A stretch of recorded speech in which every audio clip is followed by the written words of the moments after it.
Chaos. My name is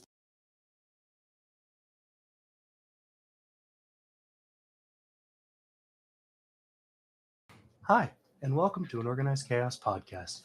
My name is Bobby Quarters. Chaos is here with me. Hey. Hey. So, we're here to talk about some movies, music, whatever else crosses our mind.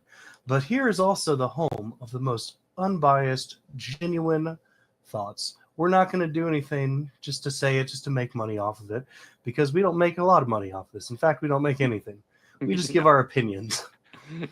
And our opinions are free and unsolicited, but they're not hateful ones. That is the important thing. Yes. But also, while you're here, please make sure to like, comment, and subscribe to my channel, that is Bobby Quarters, the podcast channel, Organized Chaos Podcast, and Chaos's channel while you're at it. So thank you for watching, and do enjoy.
I guarantee you that at some point, everything's gonna go south on you. Ready?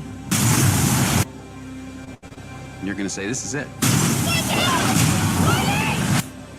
This is how I end. Commander, Mark is dead. We have to go now.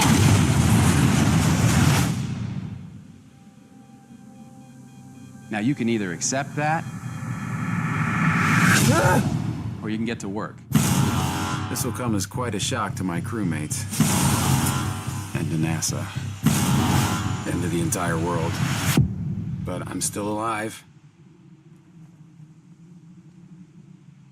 Surprise. Here's the rub. It's gonna be 4 years for another mission to reach me. And I'm gonna have designed to last 31 days. So I gotta make water and grow food on a planet where nothing grows. But if I can't figure out a way to make contact with NASA, then none of this matters anyway. We've got an incoming message. Mein Gott. Mark Watney's still alive. Woo! In your face, Neil Armstrong. There must be some kind of way out of here. Okay, so let's do the math. I have enough food to last for 50 days. He's going to starve to death long before we can help him. So I'm gonna have to science the shit out of this. He's 50 million miles away from home. He's totally alone. What the hell is he thinking right now? I am the greatest botanist on this planet. I know how to save Mark Watney. But we need the Hermes crew. We either have a high chance of killing one or a low chance of killing 6. I'm not risking their lives. It's bigger than one person. No, it's not. NASA rejected the mission. So if we do this, We're talking mutiny. If anything goes wrong, we die. do you realize how crazy this is? We have no other option. No matter what happens, tell the world,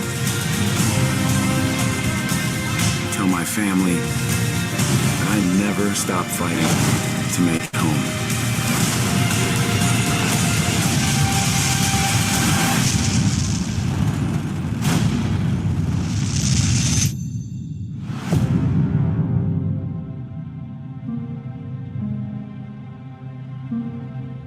This is it. Can't believe we're staying at the Psycho Killer B&B. Oh, So cool. It's a motion detector.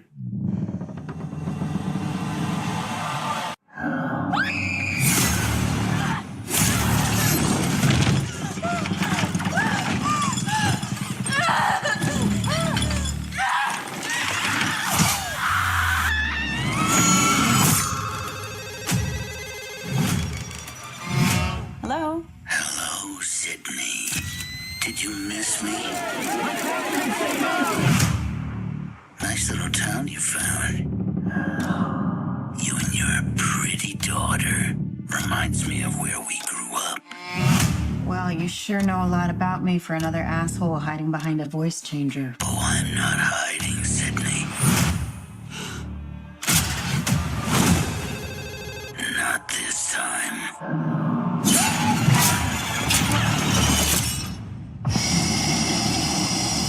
Down to the end.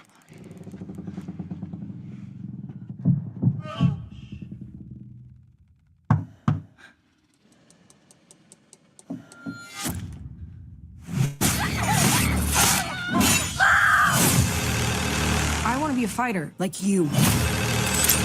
If you hurt her. I'm not going to hurt her until you're here to see it. Let's unmask this fucker. All your friends died for just being near you. Where is my daughter? Tatum, listen to me. He's trying to find another way in. We're gonna do this together. You're gonna have to shoot him through the wall. Where? To the right of the door. Shoot him now! Do it now! Oh, you got him. He's dead. You need to make sure you shoot him in the head.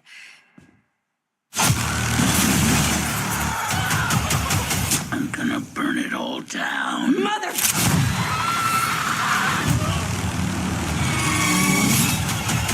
This is gonna be fun.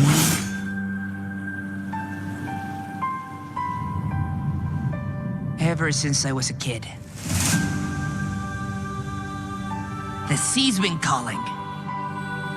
So, I'm setting out to follow my dreams. I'm gonna be king of the pirates. All I need is a loyal crew. And I think together we'd make a pretty good team. We're heading up to the Grand Line. A treacherous stretch of ocean with bigger islands and bigger pirates. Careful with that. I don't work for you. I'm sensing a little bit of tension amongst the crew. Not a crew. We haven't sailed together for very long, but I know we've got each other's backs.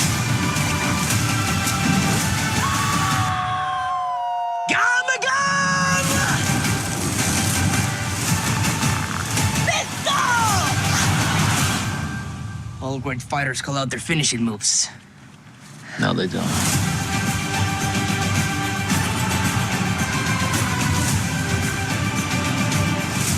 Essa é a pessoa. Eu quero um buraco na boca. No teu caso, é o que eu mais quero resolver. Tem matador me procurando? É isso que você tá dizendo? Tem.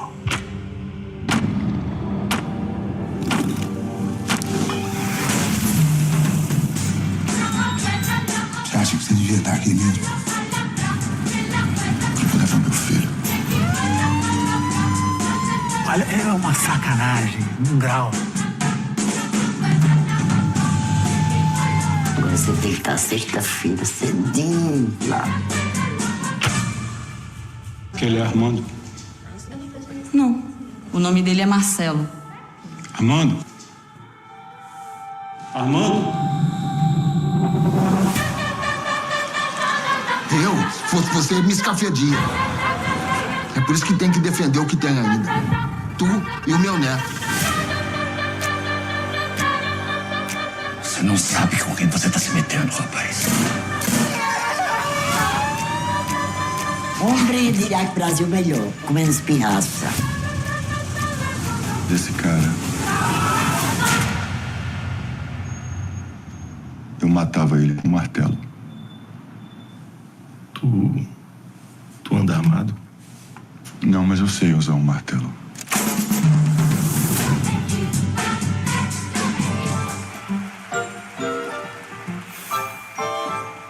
I need a drink. Big smile. We write together for a quarter of a century, and the first show he writes with someone else is gonna be the biggest hit he ever had. Am I bitter? Larry. Yes. For over 20 years, Hart and his partner Richard Rodgers created a string of hits. I want 10 copies of that. Write me a check. Such as My Funny Valentine, The Lady is a Tramp, and Blue Moon. Your work is brilliant. That's not the problem. No, I'm not drinking with you, Larry. They should put my picture on that bottle. The whiskey that made Loren's heart unemployable. I think we should be dreaming about new Rodgers and Hart, something people haven't seen before, something big. We have to work like professionals, Larry. It's a business. That's all.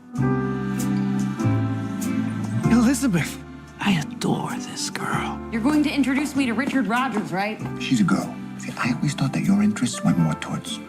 My interests. So now you are going to analyze me? Thank you, Dr. Bacardi. What do you think she sees in him? I think she recognizes she's being adored by one of the great appreciators of beauty. There's no way around that one, is there? When the girl loves the guy with all of her heart and he just doesn't return her feeling? Do you have any idea what that feels like? Nobody ever loved me that much.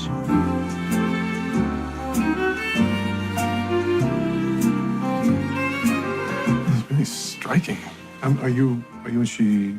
Oh, no. I mean, I'm in love with her. But everybody's in love with her. Blue moon, you saw me standing alone. Wise guy. Without a dream in my heart, without a love of my own. I can't do it. Okay. We'll do it live. Okay. We'll do it live. Fuck it. Do it live. I'll write it and we'll do it live. Fucking thing sucks. Okay, we'll be. Yes, the fucking thing sucks. Yes, it does. Yes, it does. How's it going, Bobby? Pretty good. Pretty good. Yeah. Pretty well. It's kind of interesting. Pretty packed show. So like, I assume we both seen The Martian in one piece. But then, were you able to get to any of the Oscar movies? No, not this week. I was not. So yeah, so it'll be just your take on Scream 7, and then it'll just be my take on the Oscar movies. So, okay. But yeah, almost like separate watch list almost. But yeah, kind of interesting. Do we want to talk about the movie that everybody's demanding that we talk about immediately? Yeah, let's get into it. Okay, so The Martian. So yeah, this is just one I wanted to cover because this is a movie I've always really enjoyed, and it's by the same guy who wrote Project Hail Mary. And this was one of those movies I remember when it came out in 2015. I had never realized it was in production. All of a sudden, it was like I found out like a month later it was coming out, or a month before it came out, it was coming out. It had like this huge fucking cast. It was directed by Ridley Scott, and it's like this really cool premise. And I'm like, oh, that actually sounds really cool. Yeah. And I saw this movie when it came out. I've seen it a couple times since then. Well, I guess I haven't technically read the book. I've listened to the audiobook, as read by Will Wheaton, who does a really good job. But yeah, this is just a movie I really enjoy. I think it's a fun premise. It's a kind of like it obviously feels a lot like Apollo 13, and that's about this guy who's stranded out in space. This time somebody's stranded in Mars. And Andy Weir really has this fascination with science, so he wants to make it as realistic as possible. And I think he does a good job, more or less. There's obviously some liberties, but like I feel like it feels like something that realistically could happen. I think the biggest fantasy thing is that it's being done by NASA and not some fucking company that the government is just shoving money into to do a terrible job. But Bobby, what are your thoughts on Martian? I skipped this one when it came out, But I will say, after watching it, I kind of wish I did see this on the big screen, because this would have been like just cool to see. I like the story. Yeah, the cast also surprised me. Like, holy crap! Like everybody's like somebody famous. Yeah, like this is a stacked cast. And I never really disliked Damon. I always think he turns in a great performance. And he was really good in this. Well, yeah, no, I always thought he was a good actor. Because, I will say there was some moments where I was like, I know this isn't, but like the way that this is being filmed or shot right now, it kind of feels like an like I'm watching Alien. And then when I saw the title, like a Ridley Scott film, I went, there it is. Yeah, that's why I felt that.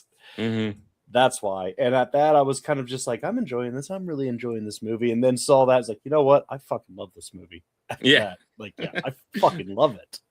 Because I was like really liking it more as the film was progressing. And more and more. Yeah. I mean, it's an interesting setup. And then like, at first, he's on Mars, he's stranded, but he's like, you know what? I have this hab. It's only good for 31 days. We used 8 of them. But it's also supposed to be for like 8 people, and I'm just one. And I can maybe stretch these resources out if I ration. And it's like, okay, and everything seems to be going well for him. Then everything drastically isn't going well for him. Here's a shot where he actually makes a farm on the hab, and it just gets exposed to the atmosphere and gets destroyed in like a fucking instant. Yeah. Which is wild. I also love, like, it's a really tense moment where he's counting the potatoes that he's grown, trying to keep himself occupied, because, like, in order to repair the hab, he had to, fix the atmosphere and just essentially put plastic wrap around it because it's what he had. And, like, you can see here during the storm, the plastic wrap just, like, shaking back and forth. You can see he's really fucking trying not to focus on it, but it's really distracting him. Yeah, there was a lot of really that great... tears, he's fucked. Yeah. That's everything. That is his lifeline. Everything. Yeah. But I mean, there's a lot of that in this movie where he, like, his whole life's just depending on something pretty fucking frail. But yeah, this is just one of those movies I've always enjoyed. I like the premise. I like how Andy Weir is obviously just fascinated with like the technology and what could we do if we actually did this. I like that and to a degree the optimism that humanity might actually do that, because like this is set, like, it's obviously set in the future, but it's obviously not far in the future. One thing I thought, obviously they couldn't do this, but like I will say Sean Bean is in this movie, and there was a part of me that almost wanted a post-credit scene where he just suddenly dies out of nowhere. He goes to space and finds him, but then that same dish just flies out of nowhere. Yeah, bam! It's like, how'd that happen? What the fuck? I was going like, oh, hey, Sean Bean's in this. Well, he's on Earth, so, I'm still going to give it 50-50 chance he's still going to get out. Like that scene where he's golfing, just expected a gator to come up and Tragic strikes just out of nowhere. I guess I was chatting about this on Discord, but I guess he has like a bird watching show that he does now. And we were joking. It's like, I wonder if he'll make it through the first season. That's great. But yeah, I mean, we even got Donald Glover here, fucking the guy whose name I can never pronounce. So what? Ejiofor. He's great though. Jessica Chastain, Kristen Wiig, Jeff Daniels, Michael Pena. We already brought up Sean Bean, Kate Mara, Sebastian Stan, Mackenzie Davis, Benedict Wong, Donald Glover. 4 Marvel holy people. Shit, this is 4 people who have been in Marvel movies. Yeah. Okay, now you got me wondering the 4. So obviously Donald, obviously the first 2 are obvious. The first 2 are obvious. Sebastian and Michael Pena. Yeah. Oh, Michael Pena. That's who I'm fitting. Yeah. But yeah. Donald Glover. He was in Spider-Man. So that's 5 Marvel people. Yeah. Well, who else? I've got that Donald Glover. And then there's Kate Mara. She was Sue Storm. Well, that's Fan Four Stick. That's Marvel, but it's not MCU. Marvel. I didn't say MCU. I said Marvel. That's true. And then Damon, because he played the actor Loki. That's true. Yeah. There's a lot of Marvel people. And Benedict Wong, who's Wong, yeah. Yeah. Yeah. It's kind of funny, and I did kind of laugh a little too hard at the joke near the end with the it'll be my chance to be Iron Man, and that's just like, and the shot to Sebastian Stan. I went, that's funny. That's really funny. Sebastian Stan's like, what? You don't want to be Captain America? I think the Winter Soldier is pretty great, but yeah. No, but I enjoyed this. I thoroughly did. I think the part how you were saying like they took some liberties, I'm presuming him going up into space with no protection, like in a convertible, pretty much. Oh, I mean, that one, no, not so much. I mean, more the liberties for me, more the liberties of that fucking NASA is still doing shit like this. Oh, yeah. Well, no, I mean, it'll be Space Force. Yeah, because Space Force. There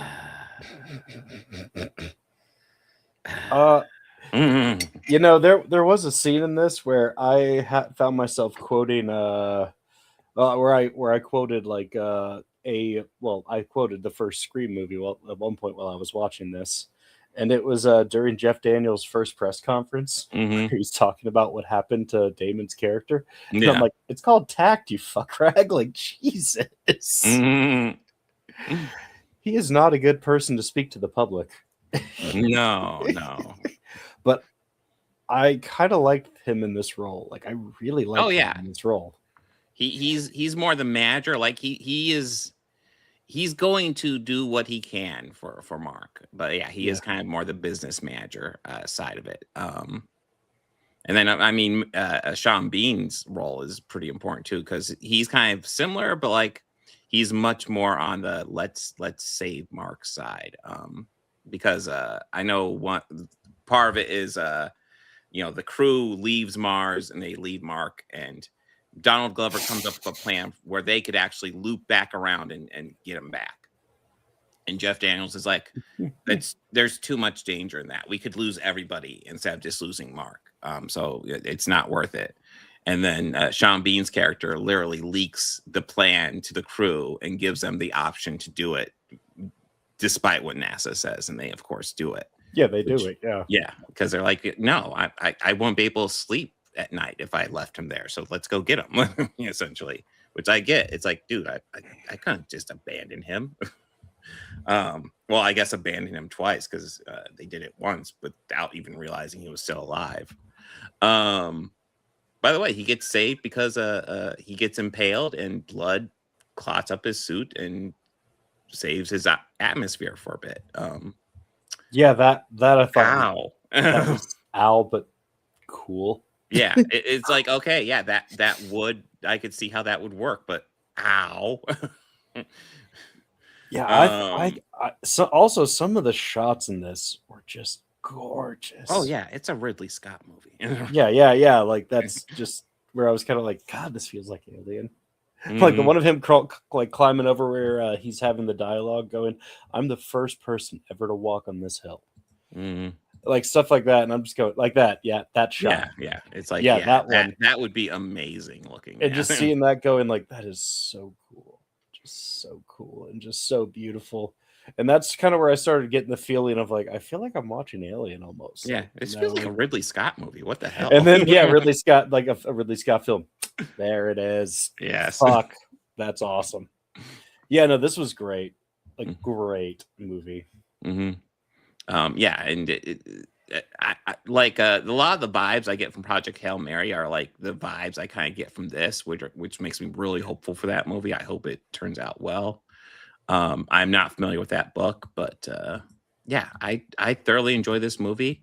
I'm looking forward to. Yes, he technically was the first space pirate. Yes, he was. Yeah, he was. And space pirate. Even furthermore, that guy who you can't even get his name right all the time, he was also in Serenity, a movie about space pirates. Yes. And he was a dick. Yeah, he was a serious dick. I mean, like I always respect him so much as an actor, even though I can't pronounce his name. I think he's a great actor because I think I look like in that year he did Serenity, where he plays this cold, calculated such a monster. Such a motherfucker. But then the same year he did Four Brothers, where he plays the villain in that one, but he's like this rage like monster. And yeah, he's also fast the shit out of you in an fucking instant. asshole piece of shit. The one who you're just happy when his demise comes. Like no, like they're two villain characters, but they are villains at almost like on opposite ends of the spectrum. Yeah, and I'll he plays also them say, perfectly. I'm not a big Mark Wahlberg fan, but I do fucking love that movie. Yeah, I no, it's a do solid love that movie. movie. Yeah, Yeah, it's a great. It's movie. worth watching just for his performance. It's worth watching for a few different performances. Yeah. But yeah, Martian is fantastic. I really, really like this one.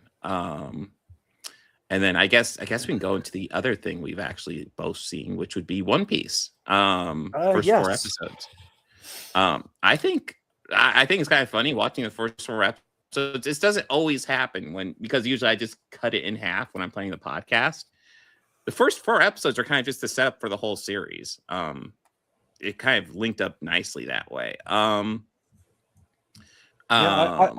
actually wanted to commend you on that because usually I think like you do this you kind of just get an idea of the episodes and when you plan these out maybe. Yeah.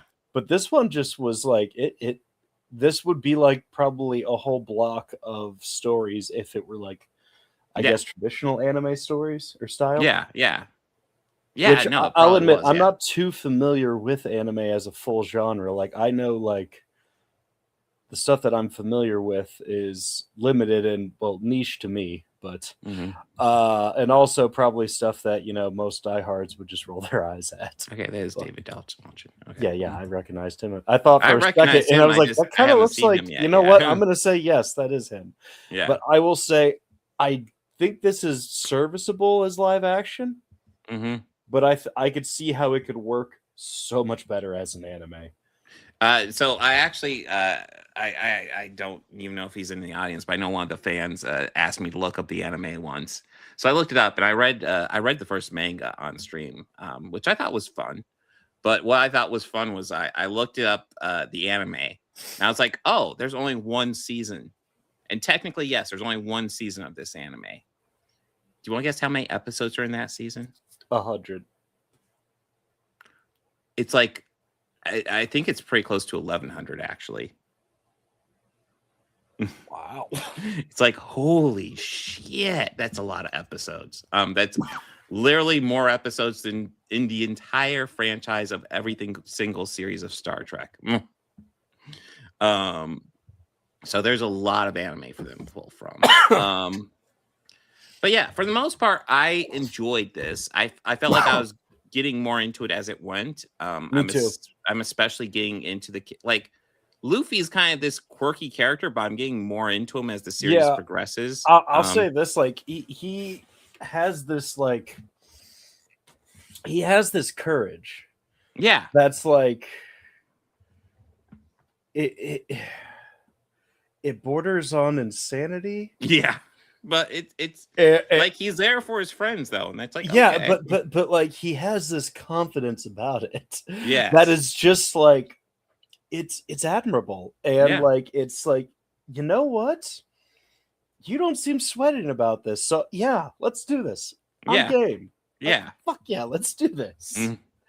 Let's go be bad guys. Yes. Yeah, we'll be pirates. The other character I really like. Let's see. I'm not seeing a picture of him yet. Oh, Samurai? There he is. Zoro. Yeah. Yeah. And circling back to like the animes that are very niche to my personal likings. The 2 that I've watched that I would love it if we would cover. Like I'd be cool with that, but I would take it over for like the 2 is Samurai 7 and Samurai Champloo.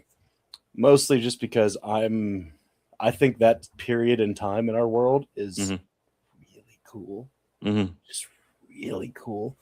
Everything about just culture of samurai and everything. So I see my dude here holding 3 katanas. Like, I just go, my guy. All right. Yeah. The one in the mouth is not super practical, but like there is a backstory as to why he carries that one, and it's like, okay, I get that. me being kind of, first time I watched it, it's probably to honor his master. Mm-hmm. And I was kind of, yeah, it's an argument can be made. She was kind of his master. She was definitely better than him at the sword fighting. But yeah. also, like, the first scene you see him and just going, yeah, I would not mess with that guy. Oh no! Someone's like, well, why you need 3 swords? I go, the man is carrying 3 swords. Why are you antagonizing him? Yeah. How many swords do you have? But yeah, no, I really like both their characters. Like I said, Luffy's. Yeah. He's really growing on me. Like he is like you said, he's just overconfident to a ridiculous level. Yeah, the confidence is almost to a level of just like, you can't tell if it's bravery or insanity, and I respect it. Yeah, exactly. Like, deeply respect it. And I'm a little bit interested in his backstory with like the pirate Shanks and stuff like that. Like what happened to Shanks? Why is he not around anymore? And you saw how vigorous he was to get that hat back. Yeah. Well, and we also know like he ain't afraid to hit somebody into the middle of the ocean. No. Which I'll admit we're like going away at first thinking like, it's like, now we need to get a boat, and you go, y'all just had one. And an entire crew, like you literally had everything you needed right there.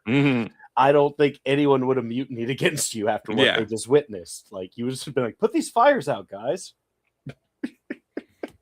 But yeah, there's definitely a charm to this series that I'm getting. But yeah, I'm enjoying this as it goes. Yeah. And I'm seeing a whole bunch of shit here that I have no idea about. But I did like the last 2 episodes. I felt dragged a little, but when we got, I think the results, beginning dragged a little, but like I think the second half kind of brought it together. The second half brought it really together, and it only really concluded at the end of that 3rd episode, and the 4th episode was just the conclusion, and it was all great at that point. But yeah, I'll say this though, I like how the obvious troublemaker or the problematic, the butler, and that was just immediately you just go, yeah, I don't like this guy.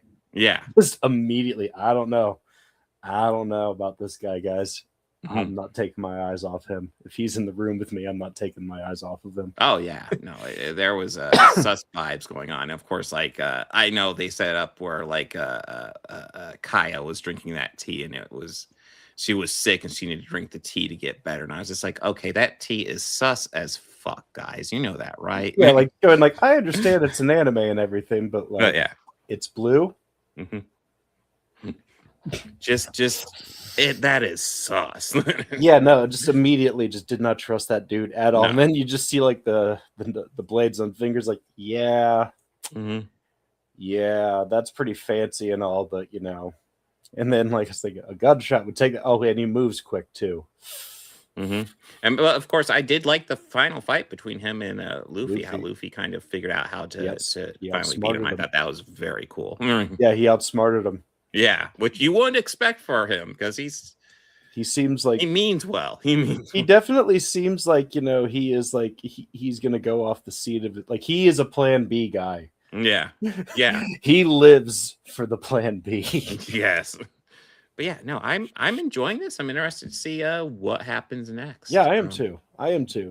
I'm even kind of interested. I might even in my own time dive into the actual series. The whole anime is on Netflix. So yeah, because this is like, Buggy the Clown was great. I did like that. But yeah, I was actually looking at the anime too, being like, man, should I dive into this? I don't think I have time, but maybe I will at some point. But it does like I said, Luffy is definitely a cool character. Really cool character. Yeah. Anything you want to add? Or are you ready for Scream 7? I'm ready to. All right, so Bobby, this is you. I have not seen this one. Okay, yes.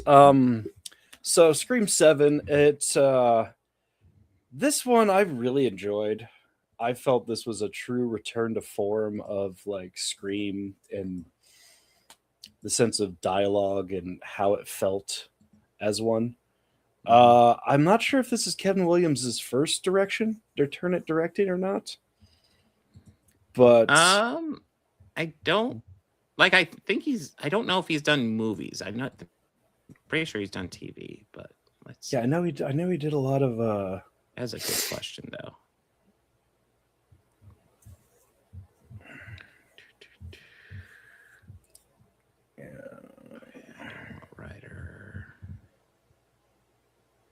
Previous to, so he did Teaching Mrs. Tingle back in the day, and then that's right, he did do that, direction. and that was well, also he hasn't a good done movie. TV. I thought he did TV. That was also a good. Well, he wrote a lot for Dawson's Creek. He did write a lot for Dawson's Creek. I thought, yeah. So he hasn't directed something in a long time. Yeah. Teaching Mrs. Tingle is also a good movie. This was great. I enjoyed a lot of it. There's parts of it that I felt were like, could be a little better. Here, go back a few. Pause. Okay. God. I got it. I hope so. These two were how the film started, as we've seen in the trailers. And even when we saw the trailer, I said to you, I guarantee you that's the opening kill. Guarantee that was, and it was the opening kill. And I guess so. These people rented the old Mocker house, the Stu Mocker's residence, which became. Yes, he did. He did create Dawson's Creek. Yeah, so they turned the old Mocker house into a B&E, but a stab themed B&E. So there's like ghost face stuff or stab memorabilia all over. You walk in and there's tape outlines of the bodies, like Billy Loomis is right there, Richie's over there, Amber's there. Like they have the taped out body of Stu Mocker, and they spend a little time on this for a reason. And the TV is down, and it's the same type of TV that would have fallen on him. So they have it still staged like a crime scene, but it's like you stay there. Well, I'll say the guy is probably one of the smarter characters I've ever seen in a Scream movie. Because first, he sees the motion. He's like, no, it's a motion detector thing. He takes the mask off, shows his girlfriend it. And we kind of get an interesting moment because these characters absolutely have nothing to do with the story. So this is kind of new to how they've done in Scream movies before. Like these characters have nothing to do with the plot. They're just super fans of the series. Well, he is. She's really not, but she's there with her man because, he likes it and she's enjoying that. So she's trying to get better. She goes back into the other room staring at it, and we see a ghost face creep up on her, as we see. And it's her boyfriend trying to scare her, get into get her in the habit of it. She doesn't. And immediately he's like, this is not the same animatronic that was in the room before. It's a real ghost faced. He attacks them and and he gets killed quickly and just like violently. It's just kind of more, holy shit, this is, yep, okay, cool. Because you remember how shocking some of the deaths were when you first watched the original Scream? Oh, yeah. Like Kenny's death, for example, that throat slit. Like how shocking that was. Yeah. Well, yeah, I'm now getting into spoilers, and I'm probably I am just gonna tell who, and I will reveal the killers, but I'll get to it when I get to that part of my recap of it. He gets stabbed in the head, like right in front of her, and it's like a pretty close up shot. Like Jesus Christ, she flips him over and she falls onto the knife as we see there, and yeah. That's pretty much, and then that ghost face burns it down and walks away, and that's how it starts. And then we get introduced to Sydney's daughter Tatum, and her husband, who's played by Joel McHale, which is not the same character from 3, but all I can say fuck, I'm brain farting. What's the name of the actor? That's a famous actor. Patrick Dempsey. Yes. Yeah. That's the daughter, right? Yes, that is the daughter. And that's also the same leather jacket she had in 2, that Sydney wore in 2. Oh, it does look familiar, yeah. Yeah. She said, I found it. I want something. She's like, yeah. She's like, no, you can't wear it. Because I guess she's very protective of her past. And she is obviously at this point, because in the story, her daughter is the same age as Sydney was when all this started to happen. Okay. So that's kind of a main plot thread through the whole film with this. But this, the character, or their storyline, which is mostly what the film consists of, is of just the daughter wanting to know more about Sydney, and Sydney just being really shut off. And she feels weird because the whole world knows who her mom is. You know, like there's films all about her mom, and everyone knows who she is and all of that. So she kind of just feels a little weird by it and just want to know like who her mom really is, you know. And Sydney's being so shut off and guarded, and this kind of opens up and helps bond their relationship by the end of the film. But that's kind of a point of contention throughout. Joel McHale, who is her dad, or who's Sydney's husband in this, he's the chief of police of the town they live in. So she has a type. Yeah. So yeah. Yeah, so some calls start coming, but like the first one is a ghost face call, and then she realizes it's a video. Then she's getting an actual FaceTime call, so she opens up her computer, you know, opens up the FaceTime, and it's Stu Macher. And it's actually Matthew Lillard, just aged and with some scarring makeup on. So Stu calls her as Ghostface, skips the whole facade, just video calls and like threatens, like, "Hey, I'm outside where your daughter is right now. What are you gonna do about it?" You know. But and then every time he does that, a Ghostface attack happens, and Ghostface starts killing all of her daughter's friends. Yeah. One very violently in a school play where she's playing some sort of thing flying where she's going back and forth, and Ghostface just goes up with the knife, slash, waits for her to swing back, guts her, and they just show intestines falling, and it's just, oh Jesus Christ, like, yeah, like this felt like a Scream movie. Yeah. Then a big bloodbath scene happens, which I was kind of surprised how quickly it is. A Ghostface attack happens in their house, like the scene we see in the trailer of him dropping down from the attic. The whole door scene that happens about middle of the movie. It ends with like, you know, them escaping, Ghostface confronting them out, and how I told you before the show that I think in this movie Gale Weathers has her best moment in the entire franchise. Yeah. You see Ghostface standing over them, ready to kill, and then you see some headlights and a horn. Ghostface looks, car plows into him, like killing, crushing him. Gale gets out and going, "Did I get the fucker?" Holds Theater that I was in applauded at that. Oh yeah. Yeah, that was like, yeah, that she had her big moment, her payback from, you know, just getting some frustration out from the last film. There's a good moment between Gale and Sydney later when they try and get it out, when they try and get the call Ghostface out. They go on and do an interview. Because Sydney's like, "I know a way to get him out in the public where we want him. What? I'll give you something you've been asking for years." An interview.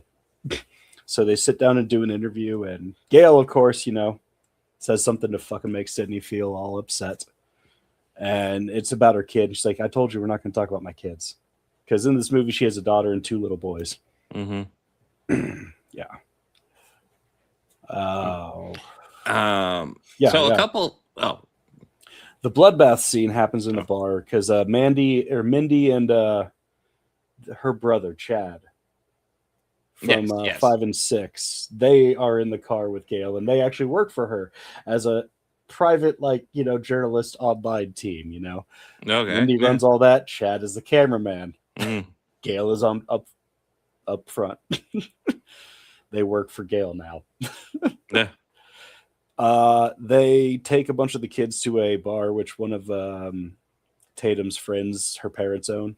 So the kids are all there. They kind of they start doing the rule thing, but then like Chad stops them and it's like, "Hey, we talked about this. We're not doing that anymore. Remember?" Stopped. So they still have like the meta kind of commentary on it. But then Ghostface comes and attacks the twins. I thought they were both dead by what their attacks looked like. It looked like Chad had his throat slit, so I thought he was, oh shit. Like, damn, just killing him like that. I will say, I think in all the movies, well, especially in the last one, Chad gets fucked up. Yeah, he's kind of the new Dewey. He is, yeah. And Mindy got pretty messed up too, but she was okay. Mm-hmm. At the end of the movie, they're both fine. But all the kids that are in there, like that friend group, all die. Like earlier, we meet a neighbor, Sydney's neighbor, after the first events. She comes over very concerned, and her son is like a little creepy. He's like really into true crime. Like, think of that kid. Actually, he plays the kid who was locked underground in Gen V. That's the actor who's playing him in this movie. Okay. I can't think of the character name, but Gen V.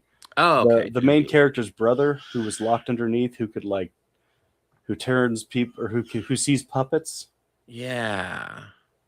I can't think of the character name. I can't think of his name at all either. But I you know who I'm talking yeah. about, right? The one who was like emotionally damaged in the last season. He plays that kid, and he plays it really well.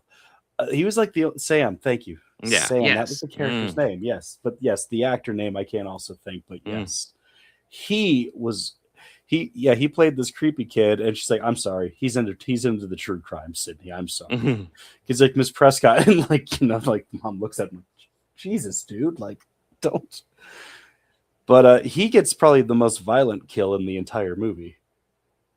Gets stabbed on a beer tap, and his mouth is open, and blood and beer pour out of his mouth. Oh, damn! Yeah, that was the most violent death I think in the entire movie. That might have been one that Sick Me was snickering at in the theater, and everyone else just going, "Oh God!" Me, clapping. The Ghostface reveal. Well, a side plot. Oh, sorry. Yeah, let me get into the side plot, and then I'll get into the Ghostface reveal. The side plot is that Sydney and Gail do some investigating because, as it turns out, there is no official death certificate for Stu Macher, which they tease the Stu thing the whole time, which is kind of more of, I was just like, holy shit, like watching it thinking, holy shit, is Kevin finally doing this? Like, is he paying this off all these years later? Well, it's one of those things where it's like, no, they won't actually do that, right? Like, are they? He's pretty dead, right? I mean, in the sense of anything can happen in the movies, yes, because they've resurrected. Freddy Krueger's been resurrected by dog piss. Yeah, I'll believe anything when it comes to a horror movie, but these ones are always so based in reality. Yeah, so it's just kind of, I don't know. I don't know if I'd want it this long after. Like by 3, yes, I would have been on board for that. Hell yes. But so we meet this orderly who, because the guy who they killed in the Ghostface was just some crazy mental patient who escaped. Yeah, of course. Yeah. While we meet this crazy looking orderly who's played by Ethan Embry, and immediately I was just red flag. Yeah. Didn't see you in any advertising, but you're a recognizable actor. That's a dead giveaway right there. Surprise, he is one of them. What? Yeah. Yeah, because it was like, man, we're spending a lot of time with this one orderly who's Ethan. I mean, I get it, he's Ethan Embry, but like, and they show, have you ever seen this one? And they show him a photo of Stu, and they go, oh, that's John. John Doe. Like, he showed up here a few years ago, no memory. No one knew who he was or anything. Didn't know who he was. So we all just called him John Doe. And it's like, yeah, he was fine. So he left like about a month ago. So he tells them that, and we're still thinking Stu Macher's still alive, and he just had amnesia, but maybe he remembers. Well, the girls sneak out. Yeah, the girls sneak out to try and have some fun. Ghostface comes, attacks. She gets away. It comes to Ghostface and Tatum. Then she breaks into a coffee shop her mom owns. That's where we get the scene of of her telling her where to shoot, and that's where Ghostface captures her, and she goes to her home address, and that's the final showdown. And then when it reveals that it's the neighbor who is the other Ghostface, because she had a rough, abusive husband, and she's pretty much a super Sydney fan. like a toxic Super Sydney fan, and she figures the best way to close her in all of my life is to kill you. Therefore, I will have no problems, and I have conquered everything that is bad. She's just like psycho fan, and I was like, okay, we went psycho fan. That's it's playing a lot off of like off of 4 and or off of 5 and off of 4 with the psycho obsession, but it's not a family connection at this point. So I mean, it does bring up one of the questions I wanted to ask you. So, a lot of people are saying this has the worst Ghostface reveal of all of the franchise. Pretty much, what is your take on that? I personally, now that I've had more time to like think about it, let it marinate, I guess. It definitely was a okay, but I think the overreaction is, I think it's an overreaction mostly because I rolled my eyes like, yeah, I wasn't the greatest, but I mean, like, it's a lot better than some of the dumber ones I think in the past. Like, I use 4 mostly, and I think 4, in my opinion, was one of the worst. And the motive was bad too. The motive I thought was great. The reveal was lacking a little, admittedly. But yeah, I don't think it's as bad as everyone's making it out to be. I think this is just more people trying to take this route along with the people who are like super boycotting it. Yeah, that's my take on that. I mean, and I'll be blunt. Like I was not excited about this movie because I really didn't like how they pretty much slandered Melissa Brara. Listen, if it was just a thing where they wanted to go different direction and didn't bring her back, I wouldn't have been thrilled because I was enjoying those movies. But like, I can live with that. Like, I wasn't happy with Sydney not coming back for 6, but I could live with it because it was just a dispute. Shit happens. Yeah, I didn't like that they like slandered her as like fucking anti-Semitic just because she was pro ceasefire. I thought that was really gross. Yeah, I thought the studio letting her go and the studio's reactions and actions towards her just for that were way like overstepping. Well, not overstepping, but just way overreactionary. Like, she's calling for peace. I don't think that's such a bad thing to be like. Yeah, she's against child genocide. Like, what's the issue? Yeah. I wish the studio had paid Neve what she wanted. Yeah. Because she's earned it.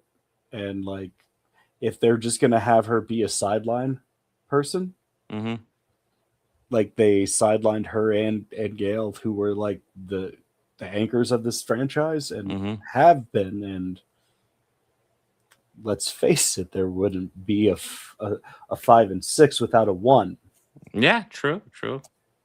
I don't object to bring her back at all. I don't. Really and from hate how they handled it. I've read some stuff where I don't know how true it is, but I think like before all of that exploded, I think the original plan was that Jenna Ortega's character was going to be the opening kill. Like, but just kill. Like, she would have died. Well, that won't surprise me because Jenna Ortega has quite a career. I may not want to be saddled with Scream much longer. Yeah. I mean,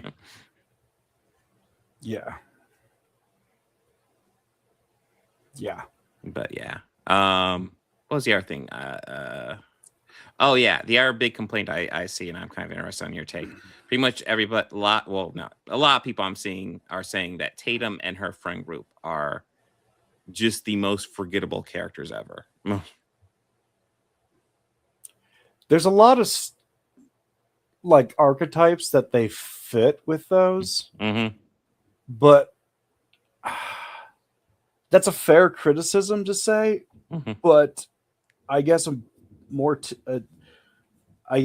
centered take of it was, well, we didn't get really a lot of time with all of them together, but we didn't really get a lot of time with like the friend group, the main. Okay, I'll point back to 4. So the one friend that Kirby and Jill watch get killed across the street. Yeah. We only see like a little bit of her prior as opposed to how much time we get with like Kirby and the rest of that friend group throughout the entire film. Mm-hmm. Like it's kind of just, I forget that. Yes, Olivia, thank you. I forget that she's in there. Like every time I watch it, yeah, I just go, "Oh, that's right. Yeah, next yeah. door. That's right. That's right. I forgot she. That's right. I forget about her." Because I just think Kirby and the film geeks, one of them being the killer, and Douchey Magoo, the boyfriend. Yeah. But yeah, that's a fair criticism, and to a degree, they kind of are. But like, do we remember any of the friend groups from the other ones? Like, I always forget about the sorority girls in 2. That's true. Usually when I put them on, it's usually like, oh yeah, there is this. Oh, that's right. Rebecca Gayheart is in this movie as a cameo. That's right. That's right. Rebecca Gayheart was in one of them, wasn't she? She was in the same sorority as Cece Cooper. Sarah Michelle Gellar. Yeah, that's right. That's right. Sarah Michelle Gellar was in one of these too. Yes. Yeah. So yeah. I mean, I almost certainly will check. Chris, you could ask me any question about the Grateful Dead, and I could tell you unorbited, useless information about them. I get it. But I've heard criticism saying that those, not the two and the opening kill 2 people, were more relatable as characters, but I just think that's just another harsh criticism. Like we get some time with the kids and we see like her, she's like the one in the dress, she is like a star in the play. The friend in the middle, she is like part of costuming. Is that thunder? Yes, no, it's raining quite bad here. Oh wow, okay. Mm-hmm.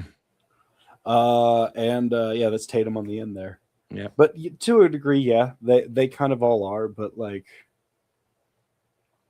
I don't really remember a lot of the other people in the other films too. That's true. That's true. That's a fair. But yeah, there's Ethan Embry. Yeah, no, like I saw his face, like, oh yeah, that guy. Yeah. But yeah, I am interested to check this out. It's a good Scream movie. Mm-hmm. They gave a cool poster away. Yeah. Yeah, that shot back there one. Oh, come on. One more. Yeah. Yeah, that's okay. Yeah. That looks pretty twisted. They did that scene. That's during the rehearsal that they Mhm. have, but later that they recreate that scene and like that final slice. He goes back to that shot. Oh, geez. And then one on the entrails on the ground, and it's just kind of beautiful, Kevin. Beautiful. Mhm. I appreciated it for like, yeah. I like that, but I will say, yeah, one of the weaker, more reveals, but I wouldn't say it's enough to like down in a ranking or anything. Mm-hmm. Okay. Well, I look forward to checking it out at some point. So I guess anything you want to add, or shall I go into my Oscar coverage? Oh wait, there's one really great, like Kevin Williams can still write for these two characters, like Gale Weathers and Sidney Prescott, like, oh yeah, and still knows them so well. Mm-hmm. Like there's a scene with like the neighbor killer who was just like a hyper obsessed fan, and she had said to her, like, you're past your prime, honey. It's time for that. And Sidney, after she had killed her, she said, past my time, bitch. Yeah. That's Sidney. And there's a part with a local newscaster where he's begging Gale for some exclusive. It's like, come on, you got to give me like, a break or something, like an up and coming tribe. Like, go fuck yourself. I'm Gale Weathers. Yeah. Yep. Yeah, that's great. Yeah. I will say my favorite of the Scream movies, well, the first 6 I've seen are the ones written by Kevin Williamson. I really like, and this definitely is franchise. Is very still like there's that staple, there's that Kevin Williamson, like it's there, but like you could tell he's definitely studied a lot of Wes Craven in this. Yeah, I mean, like that one, that shot in particular, like Wes would have probably done that. I've not even heard of that. That sounds interesting. I'm gonna have to check that out. Yeah. Yeah. All right. So shall I go into Oscar coverage? Yeah. Let's. All right. Now, before I get into the movies I watched this week, I've already started putting together my Oscar list. Next week on the podcast, so stay tuned. Next week on the podcast, I will reveal my predictions for the Oscars as well as what I want to win. I'll get that all put together by next week in time for the Oscar coverage. So if you want to get a head knowledge of what I think will happen, I'll go over it next week on the podcast. And in fact, for fun, because there's a couple of these I'm pretty confident about, I'm going to go ahead and reveal 3 of my Oscar predictions right now. Oh, okay. And then we'll get into some movies. So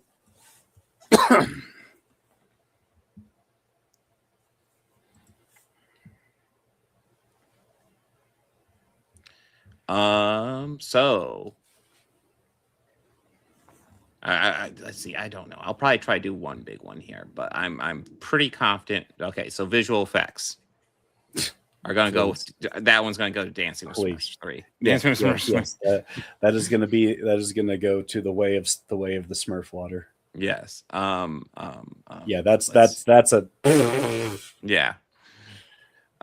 Makeup and hairstyle. That one's going to go to Frankenstein. Yeah. Maybe costuming too. Mm-hmm. And then here's a big one, and this will be the only one I reveal, and then we'll go over the full list next week. Best actress, and this is a movie I haven't even seen yet, but looking over everything, I'm pretty confident Jessie Buckley's going to win that one for Hamnet, which I'll cover next week. Which so far is not my pick, but maybe when I watch it, I will change. That's the one about Shakespeare and being inspired by, right? I don't know too much about, but from the title, I'm assuming it's inspired by Shakespeare. Yeah, I presume and it's a Chloe Zhao movie, which makes me interested. So, okay. But let's go over some movies. Oh yeah, I'm sorry. Dances with Smurfs 3, Fire Boogaloo. That's right. I forgot. I'm sorry. I just wanted to not commit it to memory because it is technically still playing in theaters, which is so weird. Yeah. Well, it's got like 1.5 billion. It's the least successful Avatar movie yet, but Jesus Christ, they rake in the money. Yeah, it's shiny light. It's like, have you ever seen like a cat and you take like a little piece of aluminum foil wrapping and how crazy that drives a cat? Yeah. It's like that. I mean, I'll be honest, for my cat, it's a twist tie. Oh my God. Twist Hair ties ties. in my cat. Fucking bottle caps for my cat, like ones on like a soda or a water bottle. She has stashes underneath like this shelf just past the camera here that we pretend like we don't know it exists, but there's like probably like 20. Mine.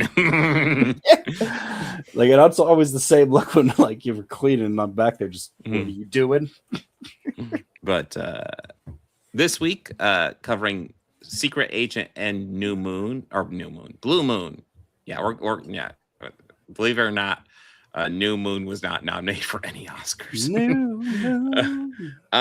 But yeah, Secret Agent was a movie I was pretty interested in. I was kind of just intrigued by the premise.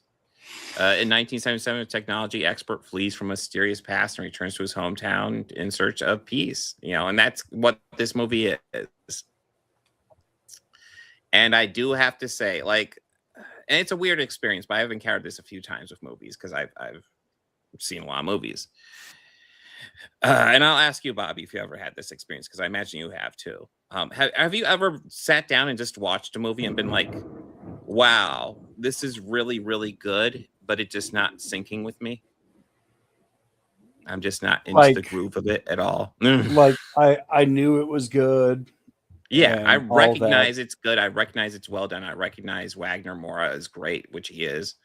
But like this is not doing it for me. Yeah. Yeah, actually, and it's you this might disappoint you. There's two of them actually. Ooh. Life is Beautiful. I can see that. The Pianist. Actually, I can see both of those because those are two movies I've only seen once, and I was like, those are good, and then moved on. Yeah, they're great. Yeah. movies. Another one that's super kind of popular is Schindler's List. I've been meaning to rewatch that because I've only seen that one once. I remember liking that more than the other two that you mentioned, though. But yeah, that's good, but it's just kind of I don't care to see that. That's true, and like that, and that's really more of what it is. Just I don't fucking assholes. But yeah, when it comes to Secret Agent, it's a well done movie. There's actually some pretty wild segments in it and some decent comedy.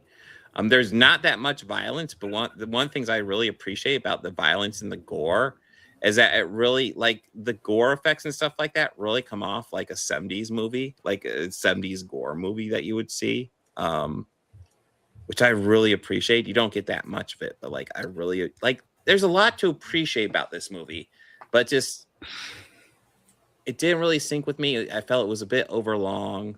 I don't know. I felt like there's a good.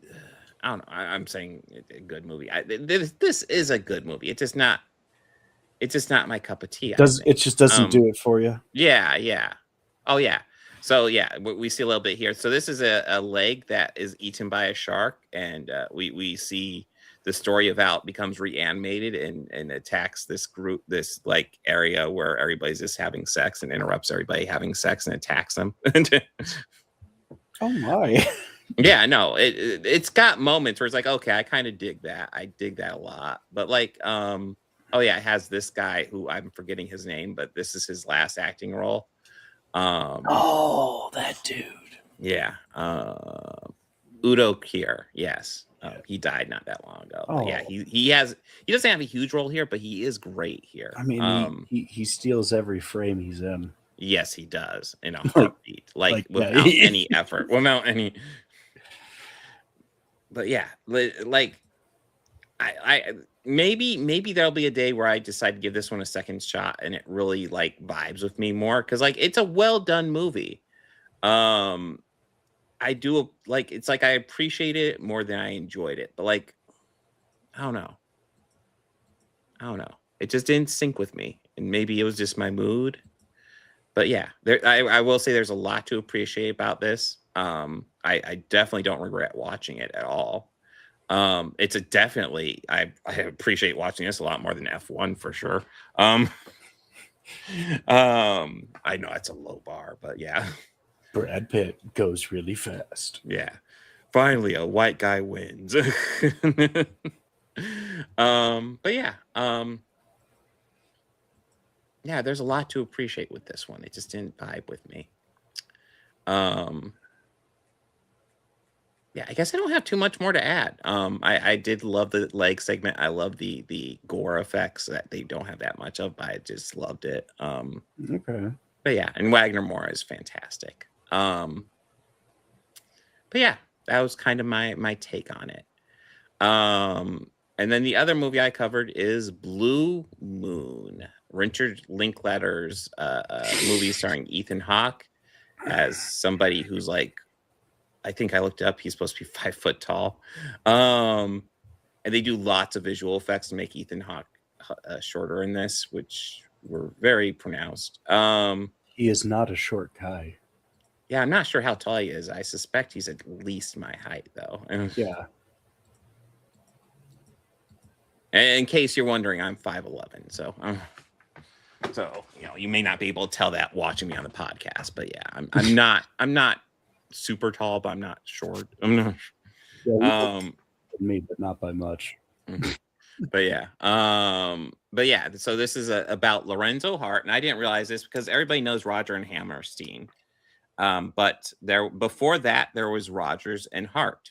And this is a semi-fictionalized story of Hart and his first, and the night after he first watches Oklahoma, which was the first big Roger and Hammerstein hit. And, him dealing with the fact that like his partner has a new partner now. And with that new partner, the first thing they've done is the biggest hit he's ever going to have. And him kind of dealing with that. I think Ethan Hawke does a great job. Bobby Cannavale is probably like, he's not really a developed character, but he's the bartender, and he probably gets the second most screen time in this movie. He's great. He's always been a good character actor, but yeah, he's good whenever he's on film screen. Yeah. There's a great cast here. Margaret Qualley is the young woman who he's infatuated with. There she is. But Andrew Scott plays Rogers. And this movie is, like, for me, the most interesting part of this movie was learning about Lorenzo Hart, because I didn't really know about him. But he and Rogers did lots of really famous songs too that you'd really know. And lots of plays obviously are what they did. Yeah. But there's songs from them that are for me, the history of this was a bit more interesting than the actual movie. I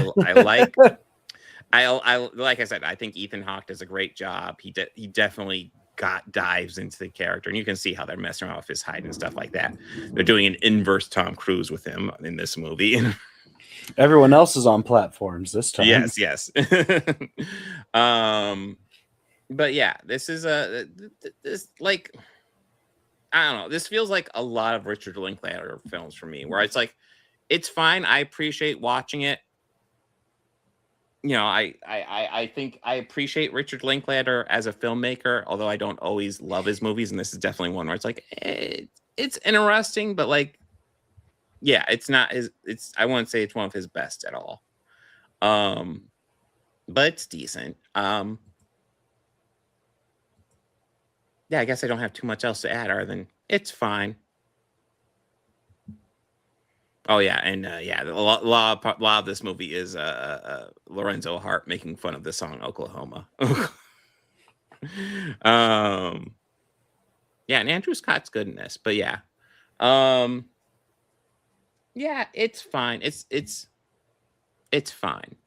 Like I said, I think the history behind it and kind of how it made me look into the history behind it was a bit more interesting than the actual movie. But yeah, I think the actors do a great job. It's effective enough. I do think the highlight is definitely Ethan Hawke's performance, and Ethan Hawke is in general good at most everything. I don't know if I've seen him in I've seen him in bad movies, but I don't think I've seen him do a bad job in a movie. But yeah, if you're interested in old school musicals, I would say this is right up your alley. Me, I have more of a passing interest, so it didn't quite vibe with me as much, but it was fine. But oh yeah, the kid, this is fictionalized, so the kid played Stevie Sondheim. I didn't even think to look up his name, but yeah, I guess that would make sense.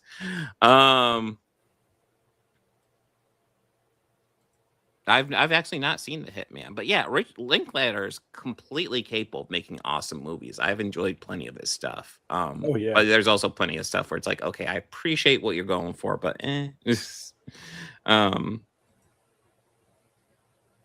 But yeah, let's see. Any questions or anything, Bobby? Or no. Okay, yeah, it's fine. Oh, Elam, do you have questions?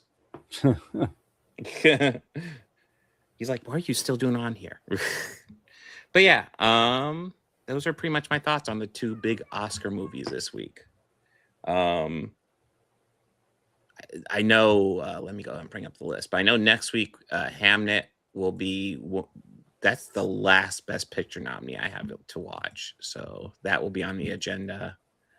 I know we have Oh yeah, One Piece will be on the agenda as well. Mm-hmm.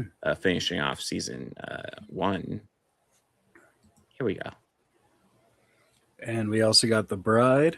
Oh, The Bride. And then a movie that is completely non-political and not related to anything going on right now, Wag the Dog. No, it's not related to anything happening. We just kind of felt like watching some like Robert De Niro and Dustin Hoffman. Yeah. That's all. I haven't seen Anne Heche in a while. Let's check that out. Yeah, and Woody's in that too, right? Woody Who is it? Harrelson. We have Woody Harrelson. We haven't seen. So. Yeah. We haven't definitely seen. in that, yeah. We haven't seen Woody Harrelson anything on the show in a long time. Not Yeah, since. yeah. Not since Venom 2. So yeah. Yeah. And then Sierra, I have for the other Oscar movie. Although I'm not dedicated to that one. I might switch it out sometime soon. But we'll see. We'll see what movies I can track down. Because there's still tons of Oscar movies I haven't seen. But that's maybe I'll switch that out for Zootopia 2. Wonder if I can even get a copy of Zootopia 2. Listen, I'll find out. Oh, Chris, have you not heard of Wag the Dog? Have you never heard of this movie, Chris?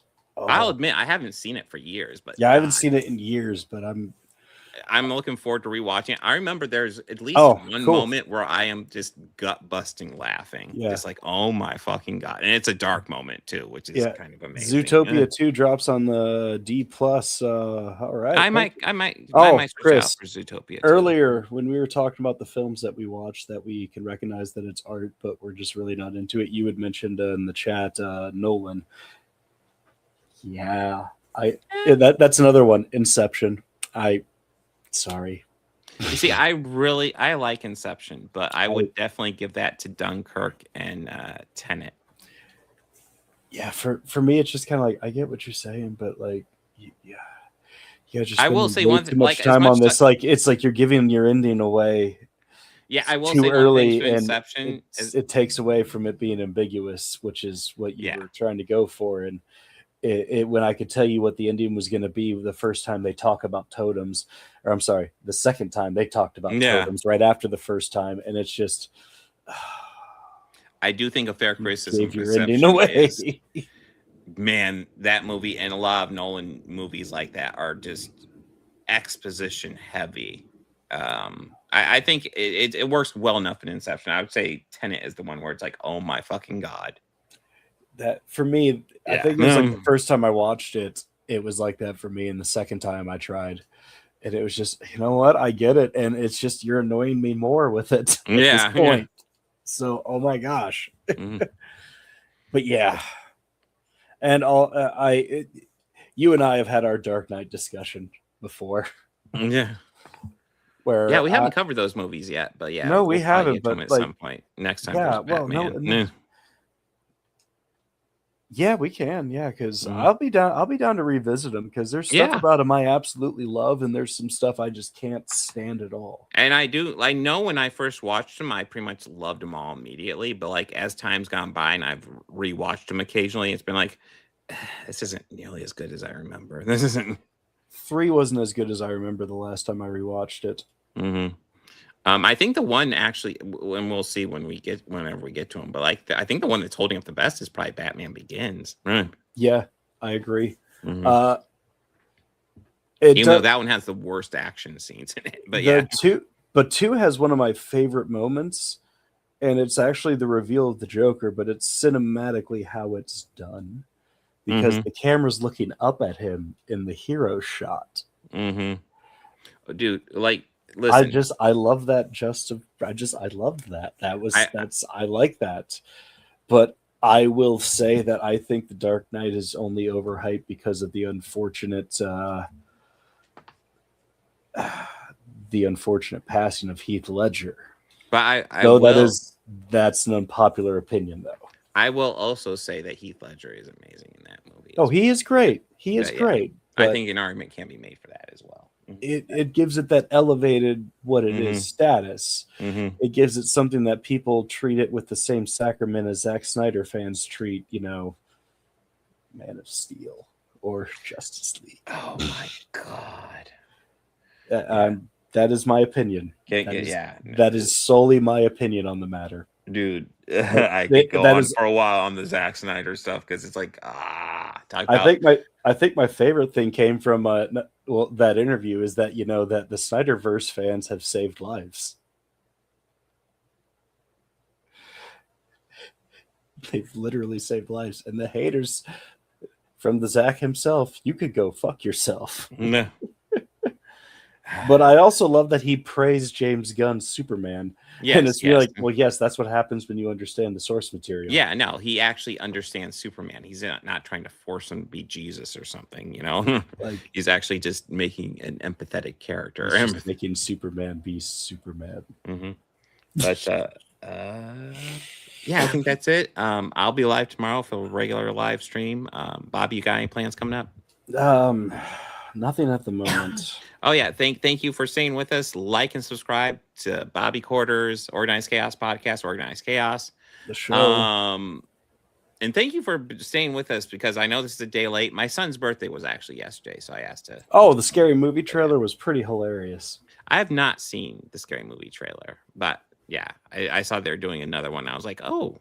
Yeah, the Wayans brothers got their rights back from Harvey Weinstein for it, so. I think I've seen the first 3. I did add them to the agenda. You could just add the first 2 because after 3, from 3 to 5, they had nothing to do with it. Well, I mean, stuff might get chopped as we go. Yeah. We'll see. But yeah, I remember like the first one being the only one I really enjoyed, and 2 had moments. Yeah, first one was good. But yeah. We shall see. Yeah. But yeah, guys, thank you for watching. Like and subscribe. YouTube stuff. All the things, all the algorithmic things. Like and subscribe, or else he's gonna drink my bones. Yes, because he's adorable, and that's all he knows how to do. Party on and be excellent to each other. Moopsie. Moopsie.